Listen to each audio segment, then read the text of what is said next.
Good day, and welcome to the Alexandria Real Estate Equities third quarter 2025 conference call. All participants will be in listen-only mode. Should you need assistance, please signal a conference specialist by pressing the star key followed by 0. After today's presentation, there will be an opportunity to ask questions.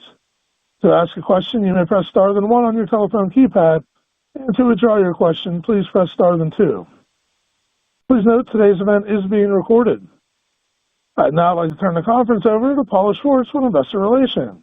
Please go ahead. Thank you, and good afternoon, everyone. This conference call contains forward-looking statements within the meaning of the federal securities laws. The company's actual results might differ materially from those projected in the forward-looking statements. Additional information concerning factors that could cause actual results to differ materially from those in the forward-looking statements is contained in the company's periodic reports filed with the Securities and Exchange Commission. And I would like to turn the call over to Joel Marcus, Executive Chairman and Founder. Please go ahead, Joel. Thank you, Paula, and welcome everybody to Alexandria's third quarter earnings call. With me today are Hallie Kuhn, Peter Moglia, and Mark Binda.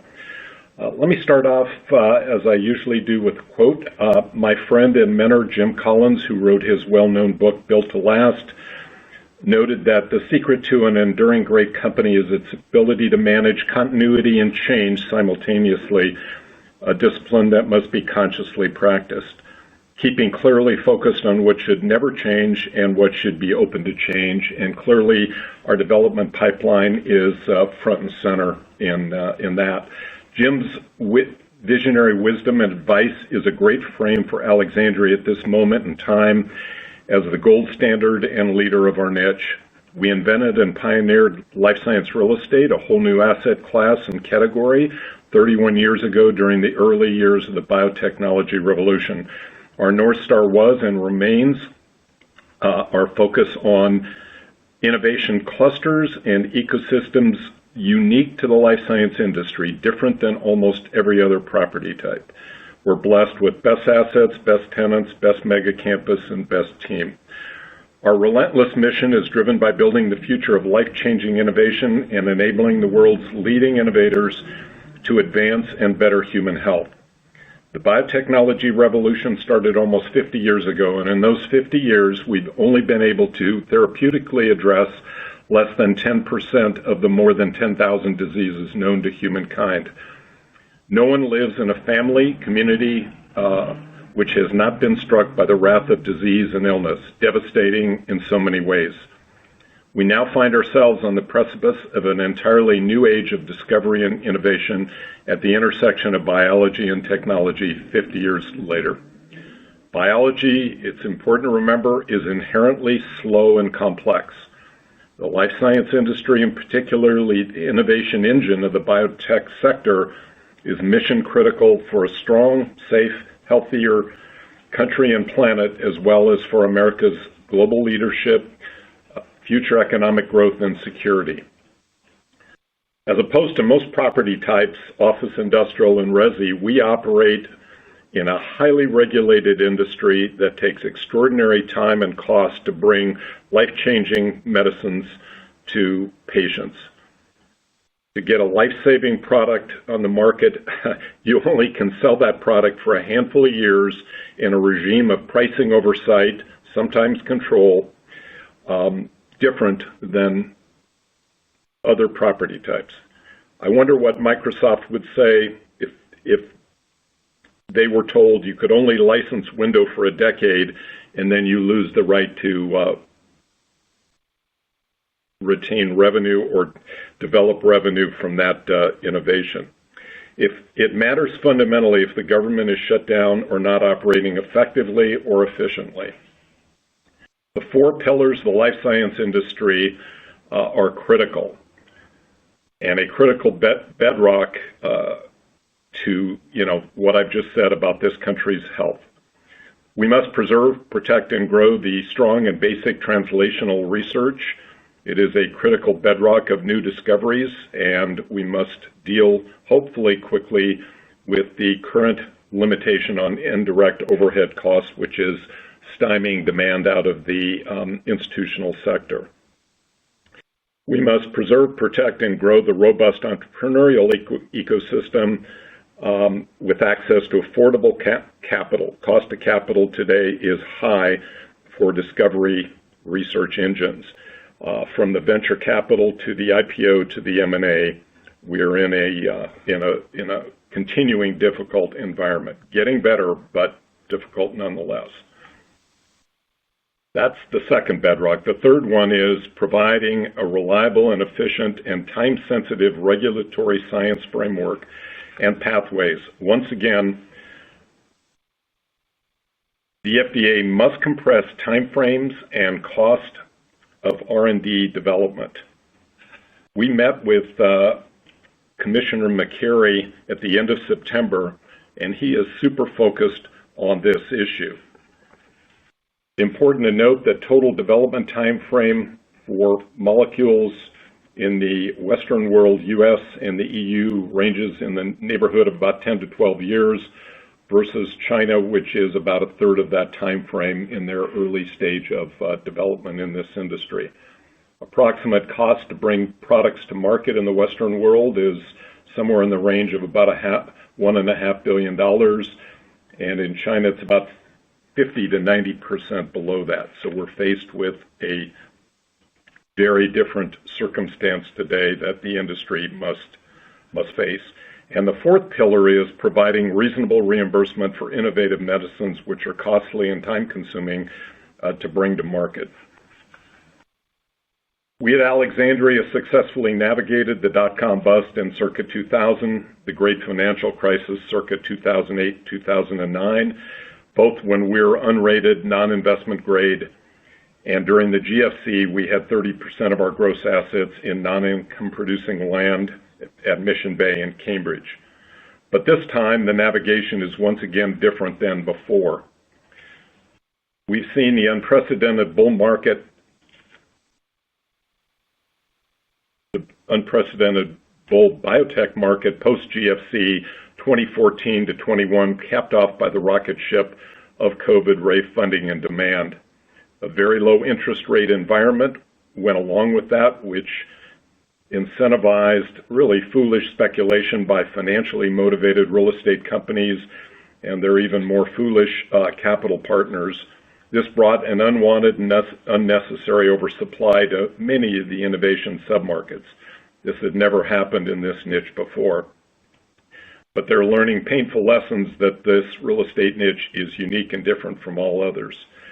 This was followed by a biotech bear market. We're now in the fifth year, which is starting to turn the corner, and we're now witnessing the bottom and early signs of a recovery and strengthening as we predicted at NAREIT in June.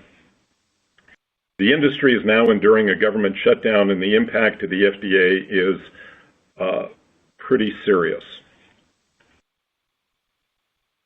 This brings us to the third quarter, a critical juncture in time for this industry. On the one hand, the greatest prospects ever for innovation in our time, and coupled with a relentless change in government shutdown. Quite a juxtaposition. Huge congrats to our first-in-class team who are navigating this difficult environment with relentless grit and determination and unparalleled experience and expertise. While declines in FFO per share, occupancy, and guidance are tough at any point in time, Alexandria remains strong, tough, resilient, and continuing beacon of light for our life science industry. One of our North Stars has been our balance sheet. Working out of the GFC when we're unrated to today, we're now one of the top 15 of all REITs. It's strong, flexible, and we have the longest weighted average remaining debt of all S&P 500 REITs at 11.6 years. Over $4 billion of liquidity, strong fixed coverage ratio, almost 97% of our fixed rate debt is at 3.97 blended interest rate, and one area of laser focus for us will be to continue to reduce our current non-income producing assets on the balance sheet from the current 20%, as we've diagrammed for you in the supplement and press release, to about 10 to 15%. As opposed to the great financial crisis where we had 30% non-income producing assets as a percentage of gross assets with an unrated balance sheet, there was pent-up demand and no supply coming out of the GFC years. So we kept our land at Mission Bay and Cambridge for future development, which provided a decade of unprecedented growth.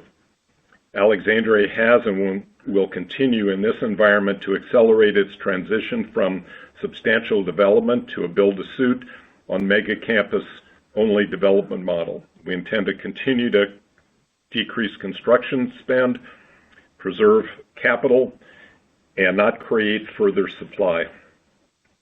And then finally, let me make a couple of comments before I turn it over to Mark for an in-depth review of the quarter and kind of factors impacting 2026. Let me make a couple of comments about leasing.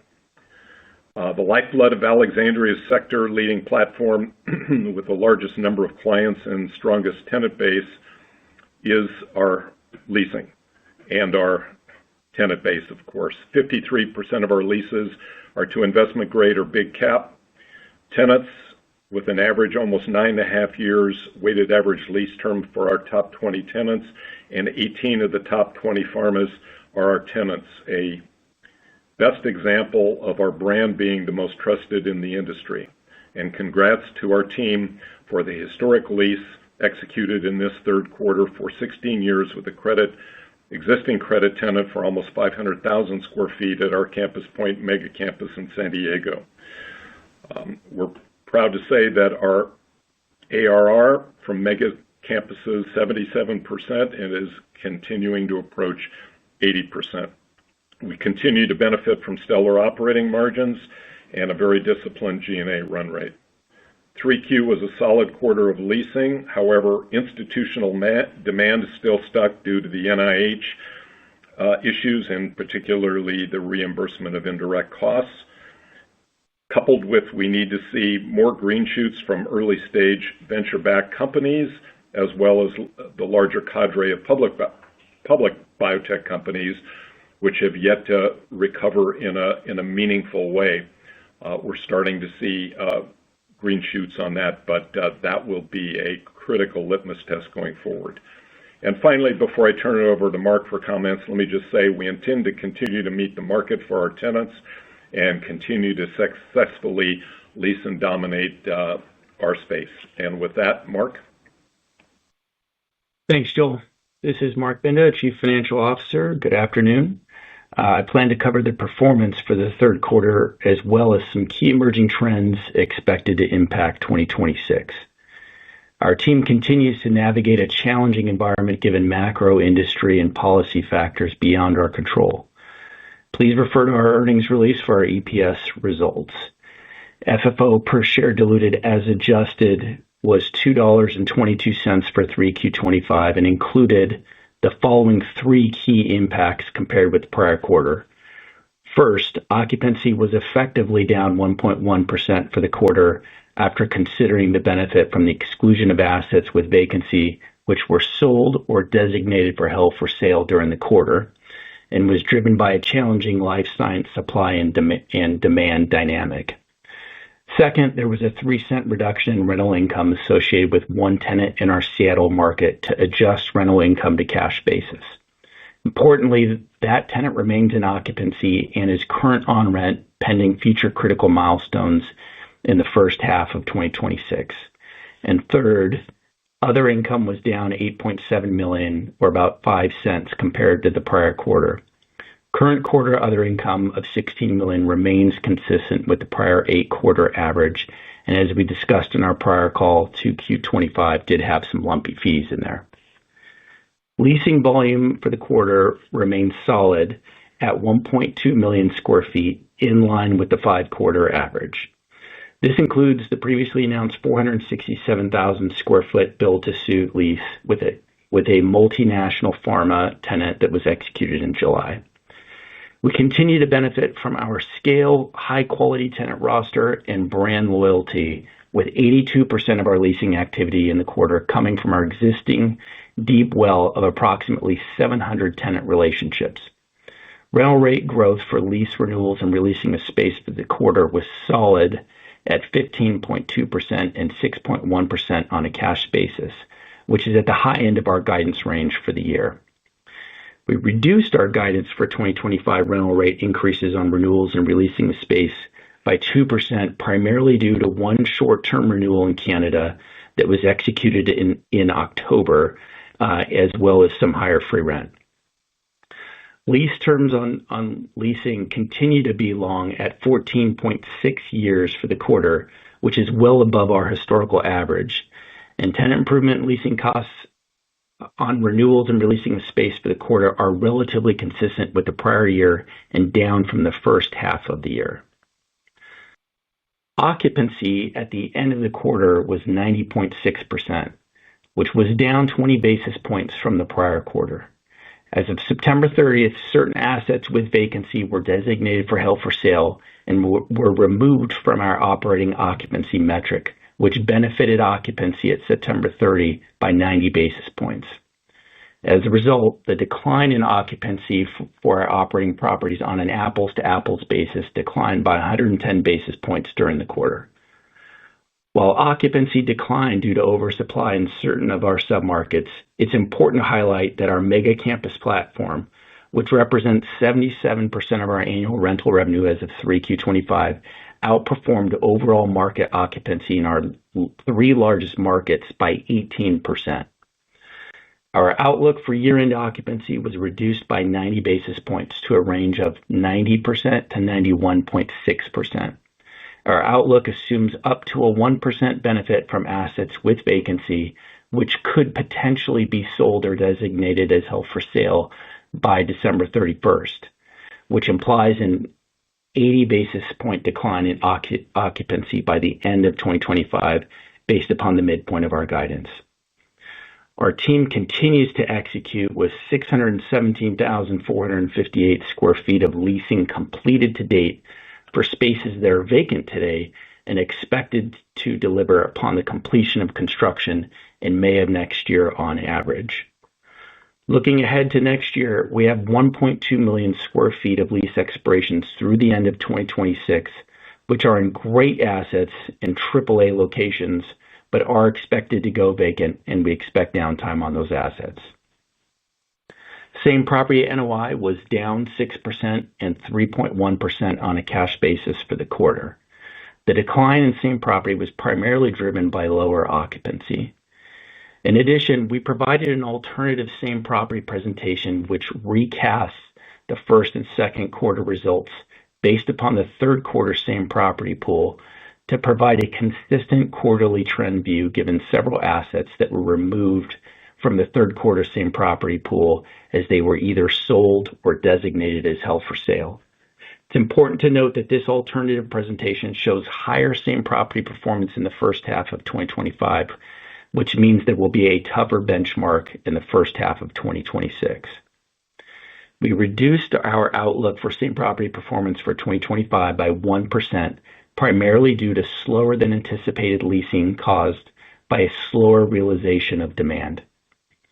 Despite this change, we continue to benefit from a very high-quality tenant base with 53% of our ARR coming from investment-grade or publicly traded large-cap tenants, long remaining average lease terms of 7.5 years, average rent steps approaching 3% on 97% of our leases, solid rental rate increases of renewed and releasing space during the quarter, and our adjusted EBITDA margins remain strong at 71% for the most recent quarter, consistent with our five-year average. On G&A, we continue to make great progress towards our goal of annual savings for 2025 of approximately $49 million compared to 2024 through a number of prudent and strategic cost savings initiatives.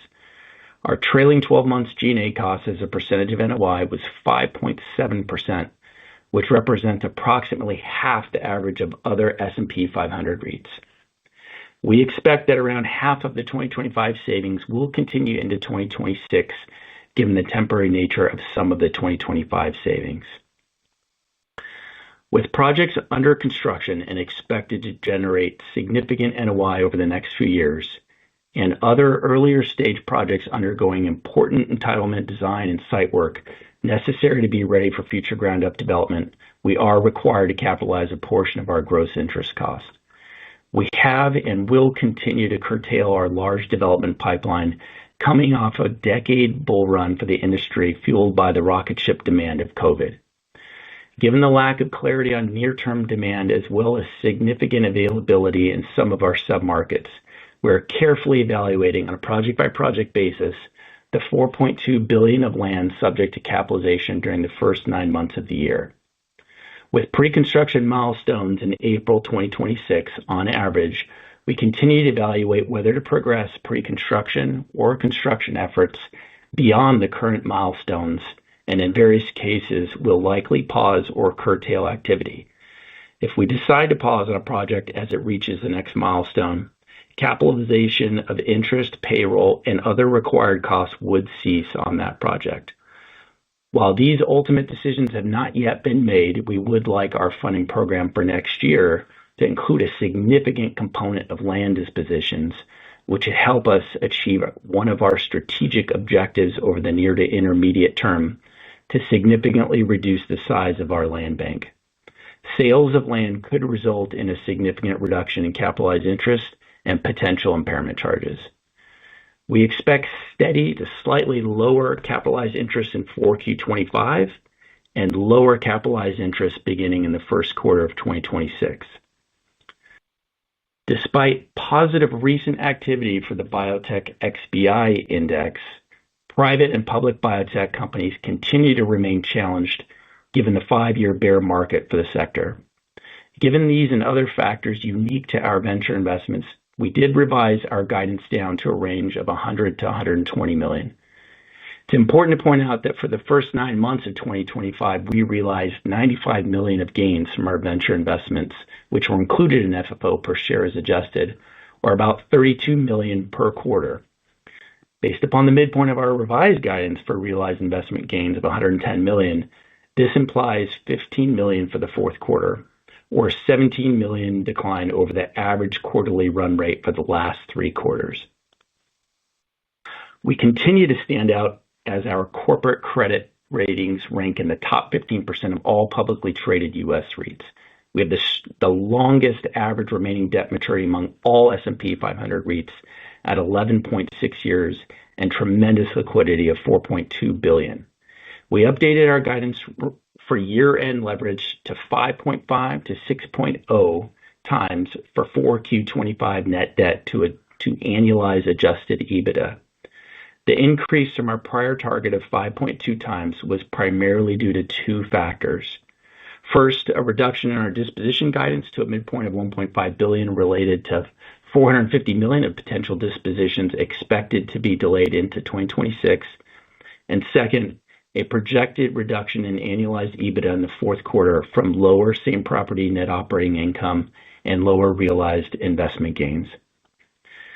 We've completed $508 million of dispositions to date, which leaves $1 billion to complete in the fourth quarter, all of which are subject to non-refundable deposits, signed LOIs, or purchase and sale negotiations. In connection with our disposition program, we recognized impairments of real estate of $323.9 million during the quarter, with approximately 2/3 of that coming from an investment in our Long Island City redevelopment property. 3 items to highlight here. First, we acquired the site in 2018. That submarket suffered a substantial setback when Amazon abandoned its plan for a new HQ in that location in 2019, and it never recovered. Second, despite the lower rental rate price point and our dominance in that submarket, it has been challenging to get a critical mass of life science tenants to go to this location, and ultimately we don't view it as a life science destination that can scale. And third, this location has become more of an industrial flex and cinema submarket rather than life science. Ultimately, at the end of September, we decided future capital needs and the sale proceeds related to this project would be better recycled into our mega campuses where we have greater conviction long term. Looking forward, we have a number of assets under consideration for sale either by the end of this year or sometime in 2026 that have estimated values below our carrying values, ranging from $0 to $685 million. Although these potential impairments have not been triggered and final decisions to proceed have not been made, we updated our guidance range for 2025 to reflect these potential additional impairments in the fourth quarter. We anticipate an end to the large-scale non-core asset program by the end of 2026 or early 2027. We also expect dispositions to provide the vast majority of our capital needs for next year. Turning to capital allocation, 2 points here. First, we are continuing to evaluate some of our development and redevelopment projects expected to stabilize in 2027 and 2028 for opportunities to pivot.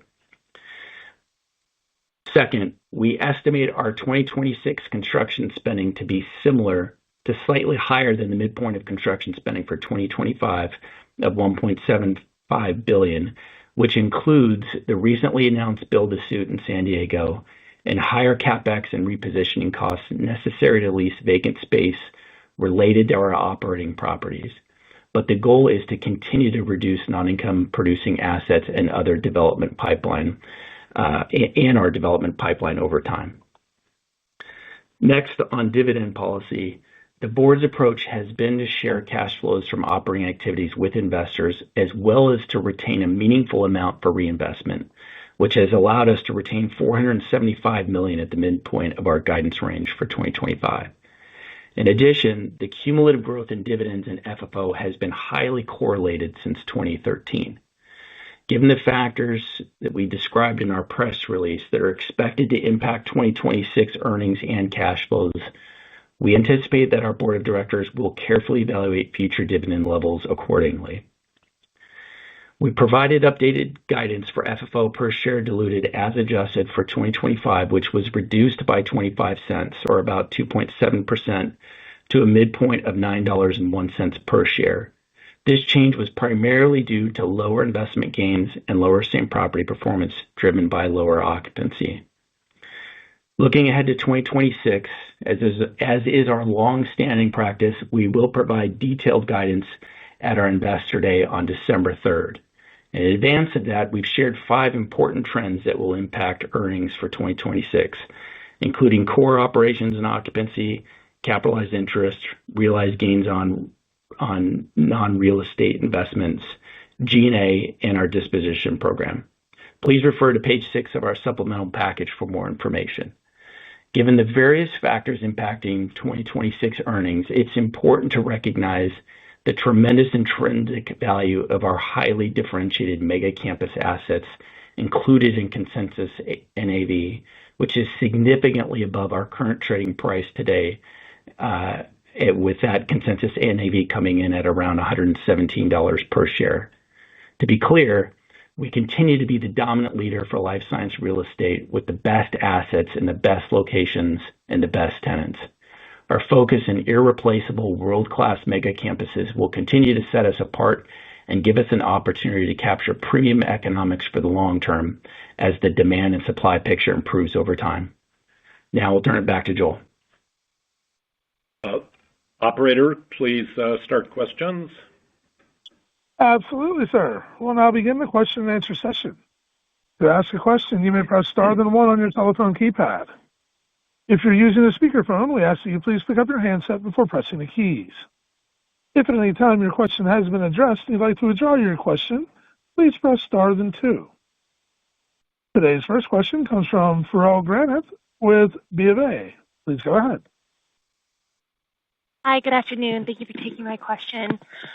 I first just want to touch on, I know last quarter you had some commentary about potential benefits to occupancy, about 600,000 or 1.7%.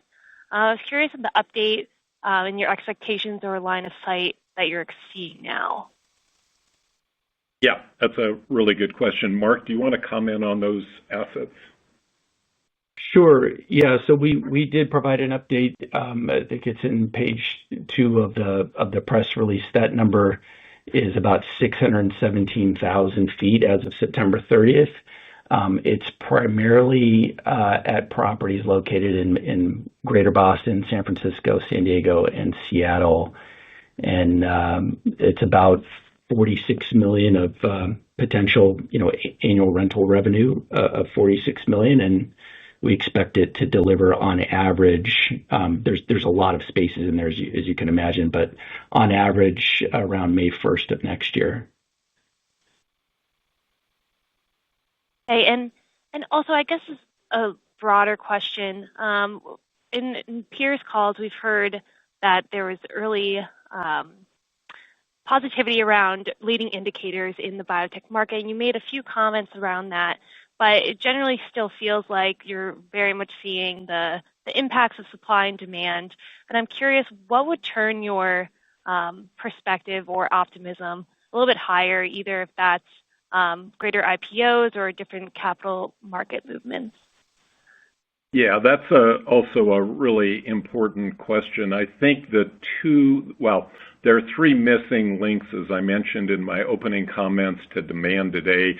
And Hallie, can give you chapter and verse on the green shoots that we're seeing, which are substantial from, the capital market side to M&A, et cetera. But one is the FDA, the government shutdown has to stop and the FDA has to open. Number two, earlier stage venture-backed companies have to start making commitments for space as opposed to kind of waiting for, cost of capital issues with the Fed and broadly in the industry. And I think three, the public biotech sector, which has been to a large extent the mainstay of this industry as far as space and demand, has to be reignited. And even though the XBI is up substantially, that has not yet translated into action. So I think those are the key things we're looking for.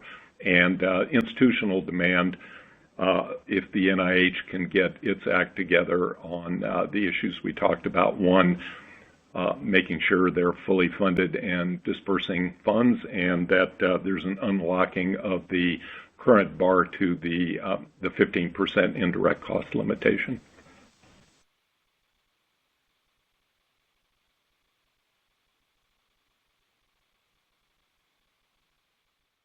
Thank you. And our next question today comes from Seth Berge with Citi. Please go ahead. Thanks. It's Nick Joseph here with Seth. Just as we think about these sources of capital, you mentioned equity-like capital. Could you elaborate on that and kind of either the pricing or what exactly you mean by that? Yeah, I mean, we've used that for the last, 15 or so years. That really is just capital that comes into the company through one form or another. It could be, savings on dividend like we've done. It could be other sources, joint sales of joint ventures. But primarily, I think Mark stated it pretty clearly, and let me just repeat for everybody, the vast majority of capital for next year's plan, which we'll unveil on December 3rd at Investor Day, will be asset sales. And we gave you a pie chart in the press release regarding at least this year's proportion of those. So a big chunk from land, a very big chunk from other than fully stabilized assets, and then a chunk from stabilized assets. So I don't think that's going to vary much from this year. Thanks. That's helpful. And then in your opening comments, you said the bear market is starting to turn the corner. Are you seeing that in the transaction market as well on the stabilized asset side? Is there a change in buyer demand given the underlying fundamentals and what you're seeing? Yeah, Peter?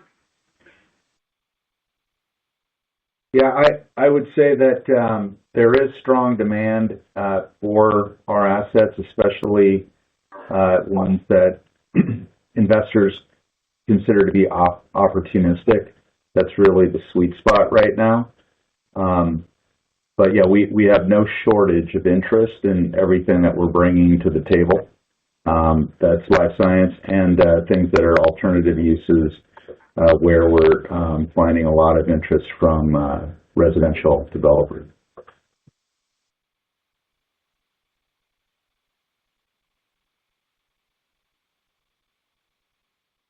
you. And our next question today comes from Rich Anderson at Cantor Fitzgerald. Please go ahead. Hi there. Good morning still.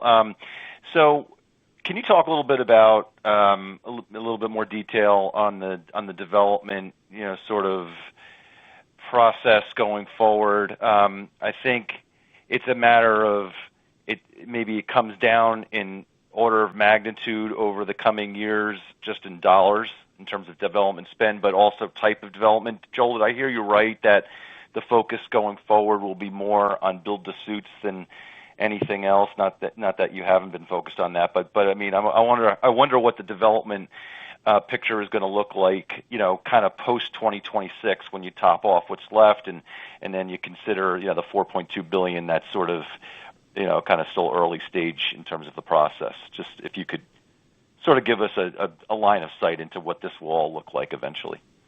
Yeah, and I mean, you can look at, we've been at this now for a multi-year period.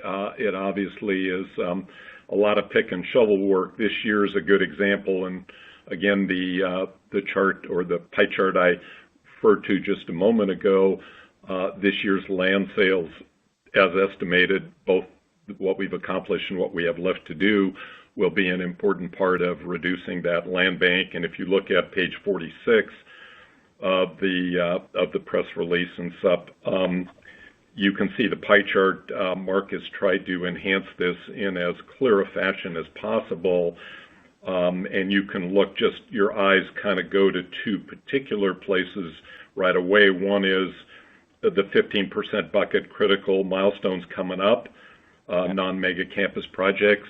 We clearly want to bring, to try to, through entitlement, design, and sometimes design, but entitlement in particular, trying to create as much value for alternative uses. We mentioned resi, and we've been very successful there.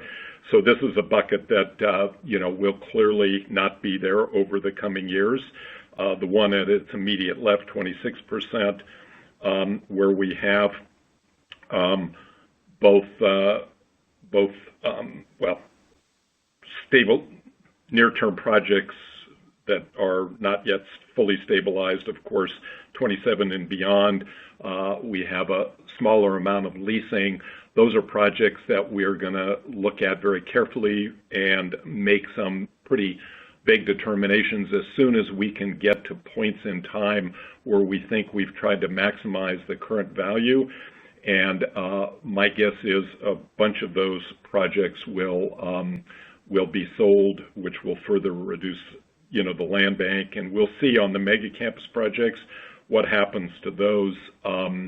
We're clearly unable to do all mega campuses, and so it's certainly possible we bring one or more. There's a chart of, I think, or pictures of 4 big mega campuses, one in Seattle, one in near South San Francisco, in San Bruno, another one in San Carlos, and then the final one at Campus Point. It's pretty clear that, for example, the San Bruno is one that we're thinking about very carefully. We're working through a very complex project with both entitlements and existing tenants, and we'll see what happens there. But that's the kind of project that we could see potentially exiting at some point as well.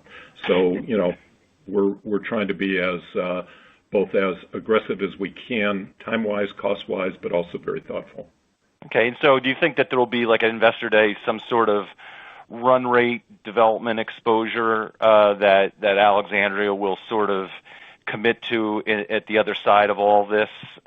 Is that sort of the messaging that you expect to provide, if not right now? But when you say development run rate, specifically as to what time? As a percentage of assets, or however you want to look at it. Yeah. Well, I think I actually said it on the call, my opening. We're at 20% today. We were at 30% during GFC, but for different reasons, we decided to hold those, Mission Bay and Cambridge, and those turned out to be the lifeblood of our, decade bull run with the biotech industry. I think it's different this time because there's a lot of stupid space that was built by others, and so we don't want to build into that kind of a market. So 20% should come down to 10 to 15% over the coming years, and we're certainly looking at trying to accelerate that as fast as possible, because the less we have on balance sheet and the less dollars going into that, or the less construction dollars and funding dollars we have to require. So the two go hand in hand, but 10 to 15 is the number. Yep. Okay. You did say that. My apologies. And then lastly for me, on the dividend, you're running at a 5.28 annual dividend, and talking about the board taking a look at it next year. What's your comfort level from a payout ratio, sort of, when you kind of think about resetting the dividend? I'm just curious, what the sort of the policy is. Yeah, well, the board will look at that, in the fourth quarter and declare a fourth quarter dividend. I think what we want to do is try to be able to frame 2026, I think, very, very clearly, and we'll try to do that, to the street as quickly as we can. But I think though that frame then impacts how the board will think about the metrics of dividend. But remember, that's our cheapest form of capital, so we are focused on that. But Mark, you could give any broad parameters you want. Well, I would. The only thing I would add to that is we do have room in our taxable income. So that the board will obviously make the final decision, but there's room potentially up to 40%. But they'll be looking at a variety of factors, including the amount of retained cash flows, our capital needs for next year, AFFO coverage, as well as a few other stats there. Okay, fair enough. Thanks very much. Yep. Thanks, Rich. Thank you. And our next question today comes from Anthony Paolone with JP Morgan. Please go ahead. Yeah, thanks. Just on that last point on the dividend, Mark, do you all have taxable net? Like, do you need to pay a dividend, or do you have the ability to just keep the cash? No, we do need to pay a dividend. That's right. I mean, yeah. When I think about, we intend to. Yeah. Okay. Just wondering, because also it seems like even after a day like today with the stock down the way it is, and you had brought up kind of where some of the street numbers are for NAV, like, does this bring back the prospect of using capital just for your stock here, or are the development needs just going to be great enough that you got to keep going down that path? Yeah, look, I think we believe the price is attractive to buy back, but we're certainly focused on making sure that we have enough capital to finish out the construction commitments that we have, and that's kind of our first priority. Okay, and then just other question, just you called out the 1.2 million square feet that are sort of the key leases or move outs we should be thinking about, but the remaining like 1.3 million square feet expiring next year, are those likely to stay, and so you kind of have kept them in a separate bucket, or should we assume there's still some normal retention and move out in that grouping as well? Yeah, look, what's left over are things in the normal course of leasing. So what we've called out are items that we know are going to go vacant. The rest of it, are things that are just too early to tell. Okay. If I could just sneak one more in, just Mark, Sure. You mentioned the $15 million in venture gains for the fourth quarter. I know you'll give details on other income in December, but should we think of 15 as the new 32, or any guideposts there at this point? Look, the $15 million as the number for the fourth quarter is really a reflection of where we think the market is, and the unique factors specific to our portfolio of investments.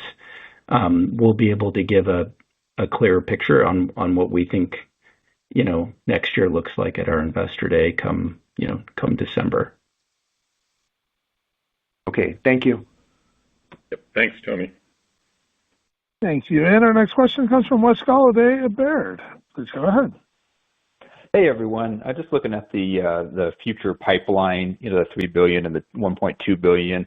How much of the potential residential land plays will come out of that bucket? And then when you also look at the potential for $685 million of impairments, would that mostly fall in that bucket as well? Yeah. Hi, it's Mark. I can definitely take the second question on the $685 million. Just to be clear, the $685 million relates to a variety of assets that are under consideration. So there's a variety of ways that could go. Just depends on what happens with the buyer. If we can get a price that we like, et cetera. Some of these assets we could end up holding if we decide to pivot. But the $685 million, I would say the bigger chunk there has to do with land type assets. Okay. Yeah, and then go ahead. Sorry. No, please. No, go ahead. Yeah. Well, I was going to say, if you just look at the 4 mega campuses that are pictured in the press release and sup, each one of those are intended to have a component and a substantial component of resi. So you can make that judgment, based on that commentary. Okay, got that. And then for the leases that are going to commence in, I guess, the first half of next year, was there any? It looks like there might have been a small delay in that. Was that anything like permitting wise, or just the tenant looking to move in a little bit later? Oh yeah, no, I don't know that there was necessarily a delay. It's just that bucket continues to evolve, right, as some of it gets delivered, and then we're obviously adding new stuff there, right? We're leasing space that then extends that. So that'll be an evolution just because that bucket changes from quarter to quarter. Okay, thanks for the time. Yep, thank you. Thank you. And our next question comes from Michael Carroll at RBC Capital Markets. Please go ahead. Yep, thanks. Can you provide some color on the type of tenant activity that the company is tracking right now? I mean, it sounds like in the prepared remarks that you're seeing activity being kind of flat despite the XBI uptick. But are there certain tenants looking for different types of spaces? I mean, how many tenants are looking for like the Class A space versus the Class B space? I mean, is there different price points that tenants are looking at just given them trying to extend their cash burn rates given the current uncertainty? Well, yeah, that's almost an impossible question to answer because if you look at the press release and sup, we put a pie chart of our the tenant sectors in there, and there is certainly demand from almost all of those. There's no government demand, and at the moment there's muted institutional demand, although we're working on one big deal as we speak. But aside from that, I think what we said is, and it varies submarket by submarket. Each submarket has its own particular dynamics. Some are pretty well in balance with supply and demand. Others are imbalanced, and so that is a little bit different. But I think across the board there is demand. I think what the commentary really is that given the recovery in the XBI, we're a little surprised that demand hasn't, followed as much, it's not as obvious than maybe in past times, but the reason for that is clear. Cost of capital and, federal interest rates are being stubbornly high. The government is shut down. The FDA is closed by and large. And, there's a lot of log jams out there that are preventing company, and the IPO market is shut by and large. There's a little bit of activity, but it really isn't an opening. I think those are the factors. But there's demand from a variety of sectors, but again, it's very case specific.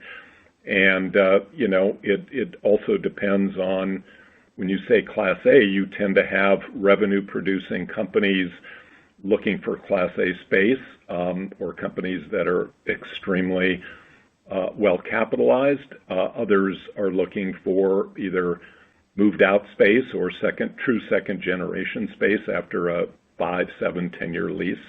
It varies all over the marketplace. All right, that's helpful. And then just following up on Anthony's question related to the 1.3 million square feet of 2026 lease expirations that are still outstanding that you guys need to address.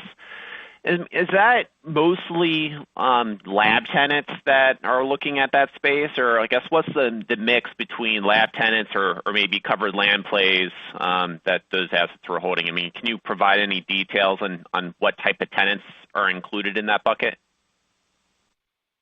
Yeah, Mark, I mean, we tried to give some framework for kind of the key drivers there. I think it was on page 23, footnote 4.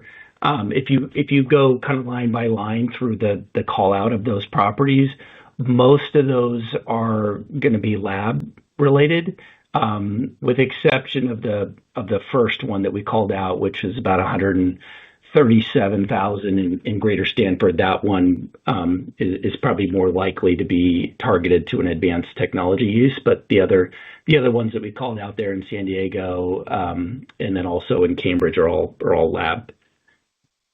Okay, is this the 1.3 remaining square feet, or is that footnote talking about the 1.1 million square feet that is expected to move out?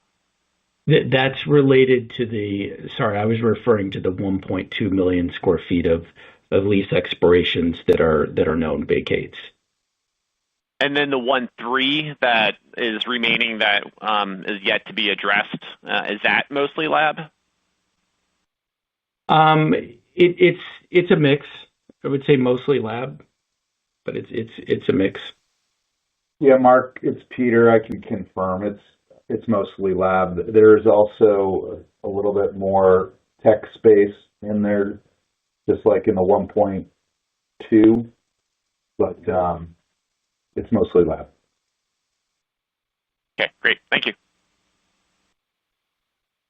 Thank you. And our next question today comes from John Kim with BMO Capital Markets. Please go ahead. Thank you. I was wondering if you could provide a little bit more color on the quantum of capitalized interest that may be lowered in 2026. I know you mentioned a lot of this will be driven by land sales, but I'm trying to match that with the $1.75 billion of expected construction spend you'll have next year, which would suggest that the majority of capitalized interest will continue. Yeah, I can take that. So, two things driving next year in terms of construction numbers. One is the development costs and redevelopment costs to finish what's in the active pipeline, right? We still have a decent amount that's going to deliver next year that is 80% leased. And then we've also got higher, I would say, CapEx or repositioning type costs next year than we had in 2025, and that has a lot to do with the fact that there are some known vacates, and it's gonna cost. We're gonna have higher maintenance costs just given how much vacancy we have to lease in this market. So those are really the two biggest drivers. I think in terms of your fundamental question of how much cap interest rolls off, I would just refer you to the commentary that Joel had earlier about really thinking through that pie chart on page 46 of the supplemental, the way we're thinking about the various buckets. The mega campuses, obviously we'd love to do. They're very valuable, but we can't do them all. You've got the non-mega campus future land assets, which would be ripe if there are opportunities to sell. And then, the 2027 and beyond projects, which, we may look at opportunities to pivot there in some fashion. Okay. And then going back to the known move-outs for next year, the 1.2 million square feet, can you provide some commentary on why those tenants are not renewing, whether they're going to new product or they're shrinking footprint or there was some kind of event within the company? Yeah, sure. I can rattle through those. So maybe I'll just go through the four that we mentioned there. The first basket was really I would say a non-lab tenant. They were a software company that was in there when we acquired those assets in Greater Stanford. That's 138,000 feet. That was a known vacate. The original business plan there was to redevelop it when we bought that a number of years ago, but things are obviously different, and we may choose to do something different there in terms of targeting, more advanced type technology users. So that was And not there's a yeah. Yeah, and there's a lot of tech activity on that location. Actually, it's a very, very unique campus, mini campus. Yeah, and then in San Diego, I would just point to the one asset in Torrey Pines, the 118,000. That was a project that had been occupied by a subsidiary of a big pharma. That big pharma ended up consolidating on our campus at Campus Point, and they ended up coming out of that space, but they did expand with us, and I think that project delivers next year. So that was kind of leave behind space. The 84,000 or 83,000 square foot space in Sereno Mesa, similar story. That was a subsidiary of a big pharma that also expanded with us on our SD Tech campus, and that was the leave behind space. Very good quality spaces in both of those instances, but they're bigger spaces, so it may take some time if we end up either targeting a larger user or smaller type users, since they were big kind of single tenant spaces. And then the last bucket in Cambridge, some of that was it's just a variety of different spaces. Those spaces, as we mentioned, there were older product that we really hadn't, at least most of it, hadn't really touched since we bought that campus in 2016. So it's a variety of factors. Yeah, and then you should note that of the three noted vacancies on page 23, footnote 4, we have an LOI signed for 83,000 square feet of that known vacate, and we have an LOI signed of about 40% of the 118,000 feet at the moment. So, stay tuned. Great caller. Thank you. Thank you. And our next question today comes from Vikram Malhotra with Mizuho. Please go ahead. Good afternoon. Thanks for taking the questions. I guess, Joel, bigger picture, you're now in a macro, you'd sort of called the bottom, but things are uncertain. Obviously, you don't have control over that.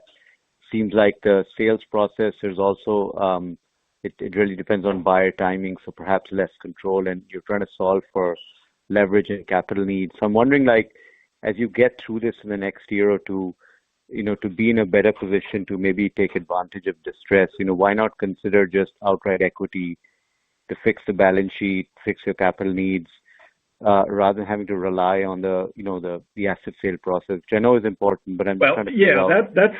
That's a really good question, but I think number one, the balance sheet's actually in great shape. Leverage ticked up a little bit, but I think we're pretty comfortable given the sales we have in line. I think what we really want to do is to bring our balance sheet down to a much healthier, non-income producing asset weighting, if you will, now at 20% down to 10 to 15%. And I think we'll make pretty huge strides on that through the end of next year and early 27. We've got a couple of big sales where we are close to pretty big entitlements, and that will help us on valuations. But we feel like we can manage the balance sheet and provide, the capital we need through, the assets that we would like to shed. And also, we have been selling a lot of non-core assets,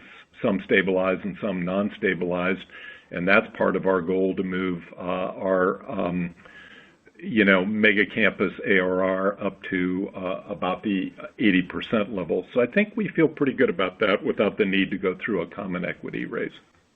Okay. And then just on this, the investor day, like there's a bit of a departure. You're giving a lot of tea leaves on 26. I'm just wondering, sort of why not so-called rip the Band-Aid, just give a high level number of where you think next year is going to shake out. Just it seems like a two-step process, which I don't know. Yeah. Yeah, we get that. Unfortunately, well, let me just say this: we wouldn't have preferred to plan third quarter earnings so close in time to Investor Day, but I think Mark and his team may very well give a range for FFO, kind of a framework for that here shortly to the street. So keep your eye out for that. We're likely to probably try to do that so that we don't keep people in a mystery box for 3 or 4 weeks, which we never intended to do. But frankly, the industry is, as I said, it's a regulated industry, and it is in a tough time because the government shutdown essentially, puts almost everything. You can't file for, you can't submit to the FDA for new INDs. There are some things coming out the back end, but the wheels are substantially stopped. And then, on the other hand, the president has chosen, I think, better than the former administration, who was trying to get much broader price controls. This administration is really negotiating with each big pharma, in a sense, to get his version of MFN. So far it's been limited to Medicaid, which I think has been great, but going through 20 big pharmas is tough. So there's a lot of slow-moving wheels out there that we really need to see kind of the wheel put back on the cart so that the industry moves forward. And as I said, the industry has tremendous prospects. Any of us who have seen or been near disease know that there's a lot of wood to chop. We know of a whole number of people who've just been diagnosed with Parkinson's. We still don't have any addressable therapy. We got to get moving on these. So we will try to give the street guidance here pretty shortly, so there's not a 3, 4, 5 week delay in trying to at least frame it. Mark tried to do a good job giving factors, but we realize with cap interest rolling, the way it's going to roll as we reduce the development pipeline, that leaves an unknown numbers out there that we'll try to fill in, broadly speaking. Great. We look forward to the update, and definitely our Ari on the other side. Thanks so much. Yeah, and thank you for the thought on that. Thank you. And our next question today comes from Dylan Brzezinski with Green Street. Please go ahead. Good afternoon, guys. Thanks for taking the question. I guess just maybe going back to some of your comments, Joel, it seems like the only thing that's necessarily changed this quarter versus last quarter is really related to the government shutdown, right? Because you think about the supply pipeline that sort of continues to dwindle, albeit it's still at high levels. There's obviously been a huge challenging capital markets environment for a lot of tenants. So I guess, you mentioned that the government shutdown is having a huge impact in terms of tenant demand, it seems like. So is it the idea that we should think that once the government comes back, that demand should start to pick up off of this level? No, I don't. Yeah, I don't think that's necessarily the issue, but that's a prerequisite for the industry kind of getting on its 4 feet, because again, it's a regulated industry, both from submissions, clinical trials, and then approvals. And if the government doesn't open, you can't get any of those really effectively done. Some of, I think there was one approval to AstraZeneca that kind of came out recently, but I mean, the wheels are stopped. That isn't directly tied to demand, but it's hugely tied to the health of the industry, which then in turn is tied to demand. I think if you go back to the second quarter, I think people still, I remember, second quarter call and then at NAREIT, it wasn't clear when the industry would kind of hit this bottom, but it kind of has been bottoming, but at a time when the government is shut. I think what we really need to see is lower cost of capital and a clear and condensed regulatory path. I mean, I think if you think about a couple of things, what's needed for this industry, there are three things I could tell you. One is we must reduce the drug development costs. And that's really in the hands of the FDA, and our meeting with McCary confirmed he's hyper-focused on that. We've got to increase the probability of success of drug development. I think AI and other tools will help that, but the FDA, again, is front and center there. And then we've got to lower the regulatory barriers to help streamline a lot of these programs. And I think that's what's needed to bring health back to this industry in a really robust fashion. We need venture to kind of open their pocketbook, and cost of capital is a big issue there. And we need the IPO market to open, and the secondary market to become even more fulsome, not just doing offerings on data per se. If those things happen, then you've got a very healthy industry. I guess as a sort of follow-up to that, I mean, and maybe it was asked earlier, so sorry if I missed it, I joined late, but I mean, I get the sense that just reading some or listening to the call today, reading some of the tea leaves in the 2026 considerations supplemental, that demand may have worsened, since the second quarter. But it felt like looking back at my notes and stuff in your commentary during that things were set to improve, and we're hearing out of peers of yours that the demand, the overall touring pipeline is improving. So just trying to see if maybe I'm misreading into some of the comments made today as well as the 2026 considerations. Well, I don't think you can look at it. This isn't like office where you can look at, certain data and be fairly certain that office is going to rebound, or, data for mini storage or data for resi or something. This industry is far more complex. It's highly regulated, both at the front end and the back end.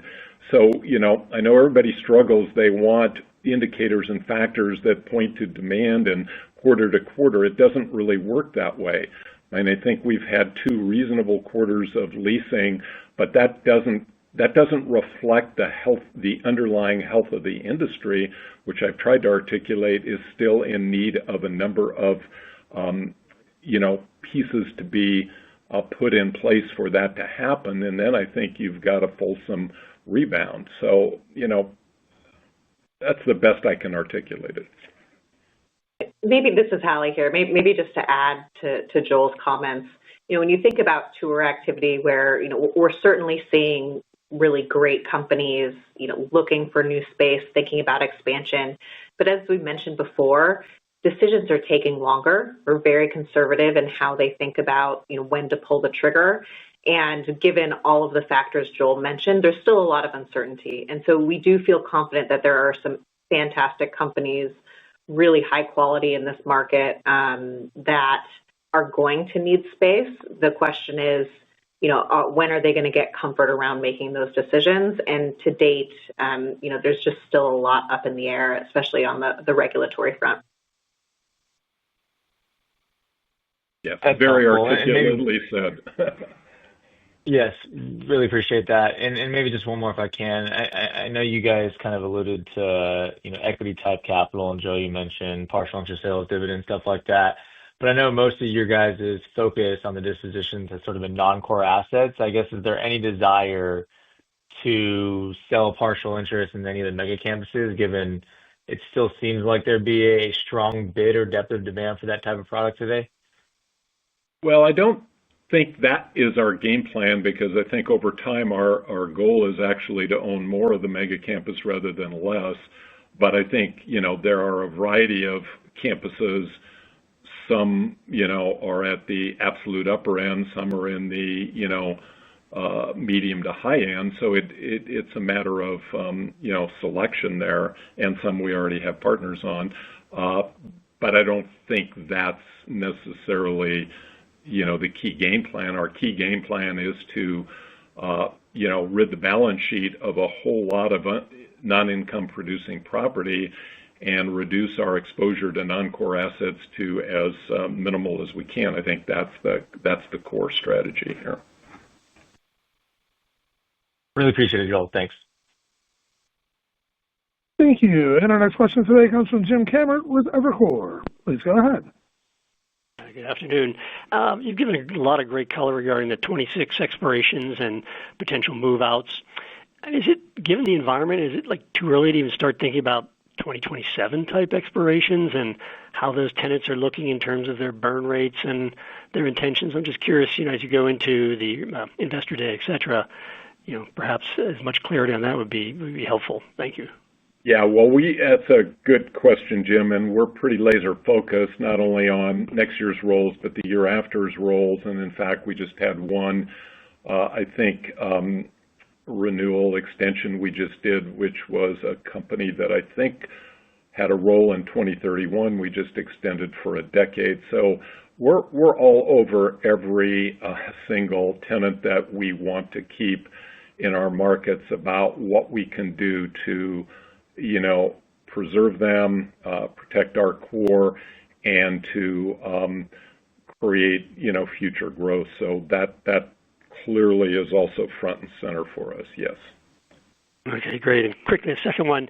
There was some press discussion that in Mission Bay you had been potentially looking to reallocate, I think is the term they use, some of the lab space there, your 4 assets in Mission Bay to office use, particularly targeting AI. I mean, one, is that a valid report? And if there was validity to it, how would that sort of work? What would you do with your existing tenants?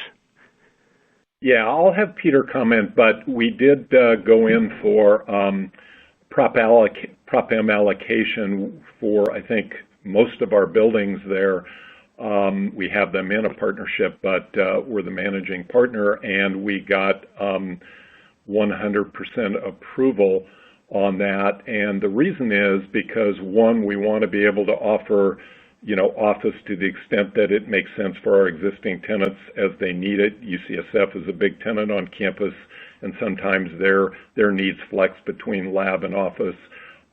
Clearly, OpenAI has made that the center of the universe for their needs in campuses, buildings around a campus, and that's a very valuable use of space. So it makes good sense to be able to have that flexibility. But Peter, you want to comment?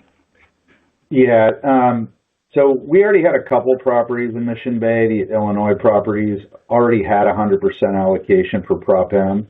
When we developed the Owens properties, 1450, 1500, 1700 Owens, and then 45 Mission Bay Boulevard, they only had a partial allocation for about a third of the building area. That would be for pure office users only. Office that houses the researchers is not included in that. We don't have to have Prop M for that. But as Joel alluded to, we're seeing more and more users from our tenant base, both traditional tenant base and otherwise, in that area that would like to have all office type of space. And it just makes a lot of sense to have that flexibility. In addition to just the pure office users, though, our lab users are more and more looking for additional office area for computational workflows as they integrate AI and other technologies into their research. So we've been thinking about this for a while. We finally had an ability to act on it, and so we did. But I wouldn't read into anything as far as are we not going to be doing lab there? Of course, that's the primary use. But, to the extent that our lab tenants need more office area, or there's other alternative tech in the area that is complementary to the innovation economy there, we want to be able to serve it. And the counselors agreed with us and allocated the Prop M. Great answer. Thank you. Thank you. And our final question today comes from Jamie Feldman at Wells Fargo. Please go ahead. Great. Thank you for taking the question. Joel, I was hoping you can just look into your crystal ball a little bit. You guys are clearly thinking about the balance sheet, making some changes to get capital in line, shrinking construction pipeline. You're probably the league leader in this space. how should we think about what's to come from the competitive set or just the industry overall in terms of finding a bottom and working through other pain in this industry? And I'm thinking specifically about your comment about meeting the market. I assume you meant on rents. Like, do you think there's a lot more downside on rents?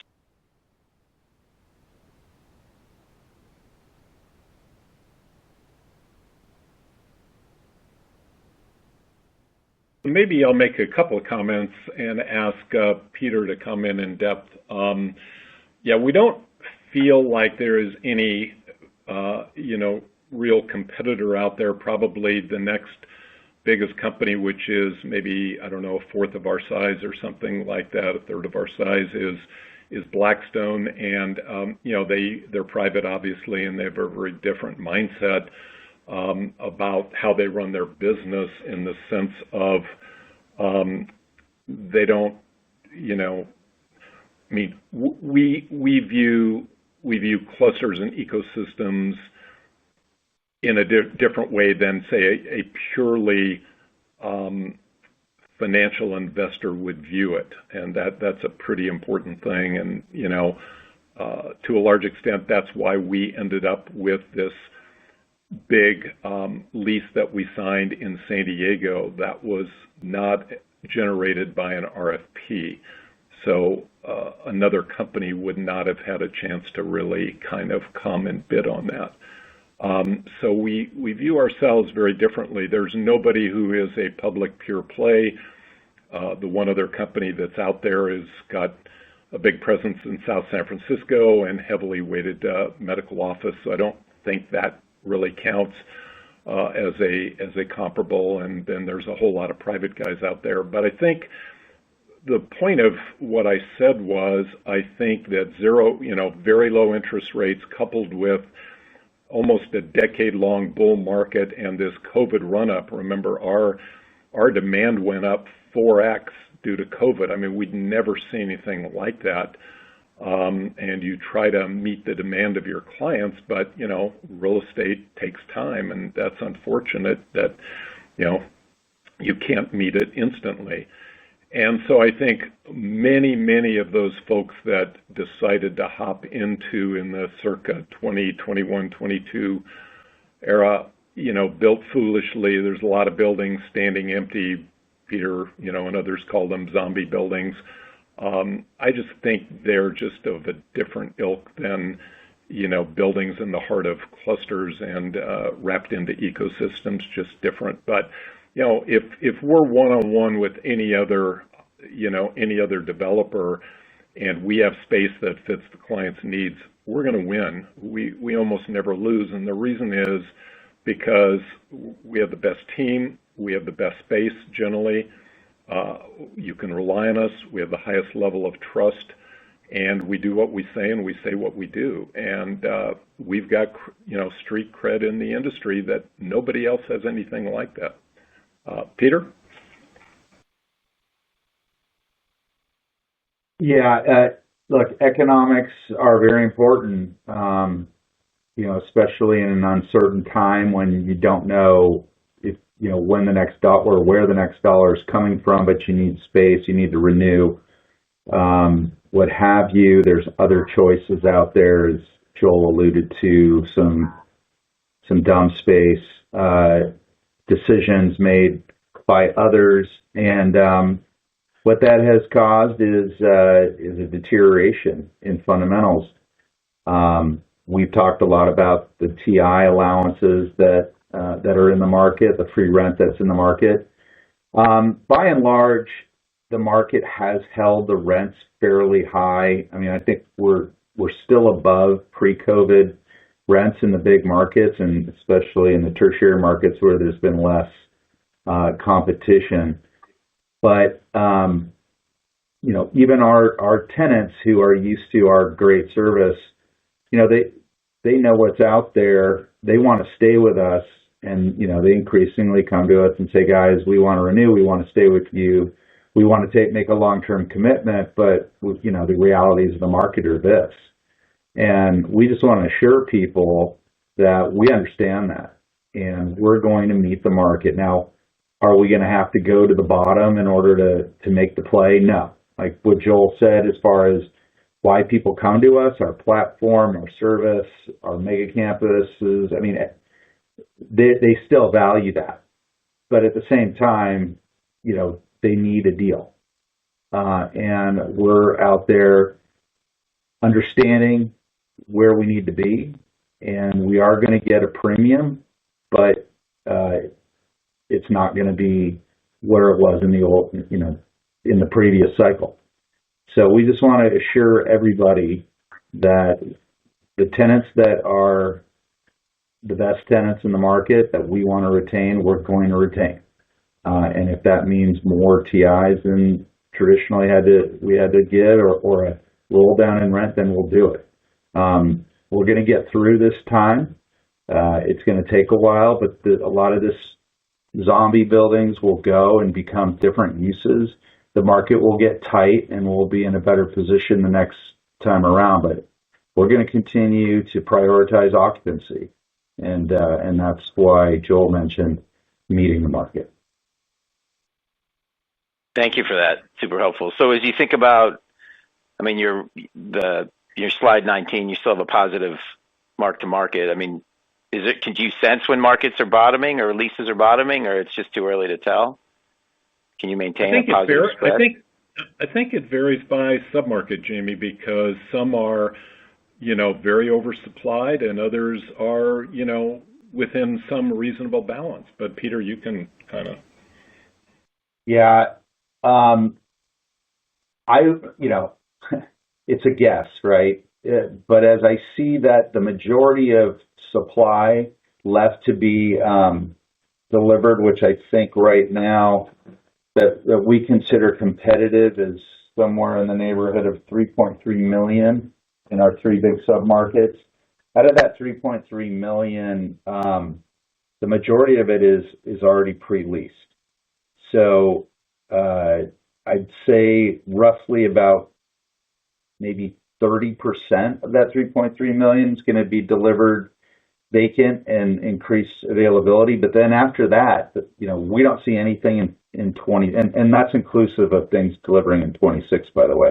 We don't see anything coming in 27. So the availability numbers are going to peak, and maybe it's a little bit into 26 when they peak. And so you're only going to go up from there. So I don't see fundamentals deteriorating further, given that there's just, we're going to start recovering soon, but you never know. Okay. Just to add here, Hallie here, and to summarize that, given, all the work myself and the team on the ground are seeing, as we continue to outlease competitors, which we are doing across all of our markets, we do see, the early stages and acceleration of conversion of what were targeted as life science spaces going to other uses. And so back to your original question on competition, the more that we continue to outlease and dominate, the more, we'll see that balance of supply coming into picture. Yeah, in other words, people are going to be capitulating and pivoting. Yeah, that makes sense. And if I could just throw in one more, I mean, it seems like a big strategic moment for the company. I mean, we've seen some of your office peers talk about asset light models. Is that something? I think your answer to one of the prior questions is no. You just want to continue to own your best mega campuses. But have you thought about that at all? I mean, you have such a good operating platform. Is there a way to monetize the platform without tying up so much capital? Yeah. Peter, you can speculate on that. Yeah, I mean, it's an interesting concept, Jamie, that we actually have discussed a number of times.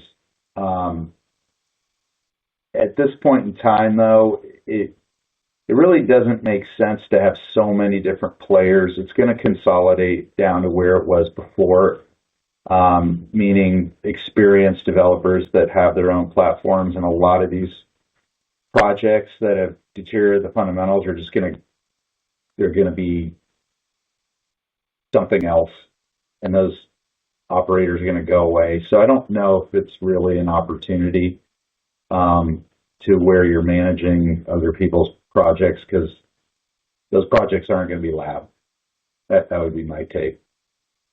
Yeah, and I think remember, Jamie, that I kind of emphasized a number of times, this is just very different than almost any other property type due to the intense regulation of all aspects of this industry, the underlying industry, and demand is just different as well. It isn't just about what's the cheapest space or what's just simply available. It's, I've got mission critical both assets and processes in that space, and I don't want somebody to screw it up and lose me a whole lot of money. So that matters. Whereas if you're just going in for, Wells Fargo office, whether you're in this building or that building, generally isn't going to make a huge difference. But for lab, it actually makes a giant difference. So, it's just different. Okay, I appreciate your thoughts. Good luck out there. Yep, thank you. Thank you. And this concludes our question and answer session. I'd like to turn the conference back over to Joel Marcus for closing remarks. Just simply say thank you, everybody. Be safe, be well. Thank you. Thank you, sir. This concludes today's conference call. We thank you all for attending today's presentation. You may now disconnect your lines and have a wonderful day.